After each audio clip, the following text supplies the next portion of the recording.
চট্টগ্রাম নগরীর জনবহুল এলাকা ১৭ নং ওয়ার্ড পশ্চিম বাকলিয়া খালপাড় বাইতুল মামুর জামে মসজিদ কবরস্থান ও আবাসিক বাসাবাড়ির সামনের চলাচলের রাস্তায় চসিকের নিষেধাজ্ঞা অমান্য করে রসুলবাগ সমাজ কল্যাণ পরিষদ কর্তৃক বর্জ্যের ডাস্টবিনে পরিণত করার প্রতিবাদে মানববন্ধন করেছে গ্রিন সিটি হাউজিং সোসাইটি ও স্থানীয় এলাকাবাসী ও মুসল্লিবৃন্দ। করতে পারি না, হাঁটতে পারি না, আমরা অনেক অসুবিধা আছে, অনেক যন্ত্রণা করতে আছি না।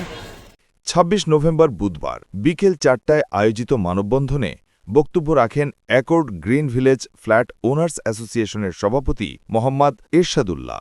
জনগণের চলাচলের রাস্তায়, ছাত্রছাত্রীদের চলাচলের রাস্তায় আজ ময়লা আবর্জনায় পরিপূর্ণ। আমরা হাঁটতে পারি না, চলতে পারি না।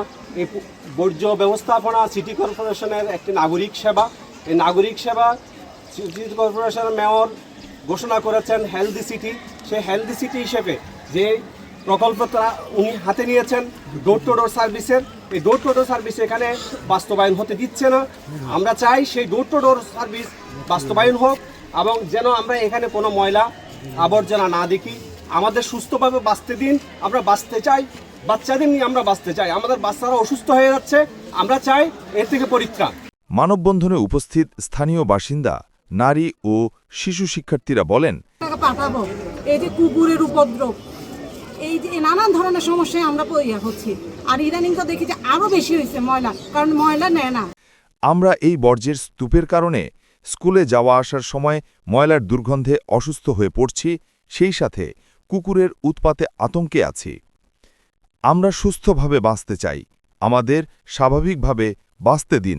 ৩০ টাকা করে বাড়তি নিয়ে ওইটাও পারতেছে না, ওরা কিন্তু ৭০ টাকা করে নিয়ে পুরোটাই কমপ্লিট করতেছে। মাননীয় মেয়র ঘোষিত ক্লিন, গ্রিন, হেলদি ও সেফটি সিটির বাস্তবায়ন চাই। আমাদের যেমন স্কুলে যাওয়া আসার সময় সমস্যায় পড়তে হচ্ছে, তেমনি বয়সবৃদ্ধ অসুস্থ রোগীদের হাসপাতালে চিকিৎসা নিতে গিয়ে ভোগান্তিতে পড়তে হচ্ছে। মুসল্লিদের মসজিদে নামাজ আদায় করতে যেতে অসুবিধা হচ্ছে। মসজিদ, কবরস্থানের পবিত্রতা নষ্ট করে এলাকার বাসিন্দাদের কষ্ট দিয়ে এইভাবে চলাচলের রাস্তায়, বাসাবাড়ির সামনে বর্জ্যের স্তূপে পরিণত করা সভ্য সমাজে কোনো বিবেকবান মানুষের কাজ হতে পারে না।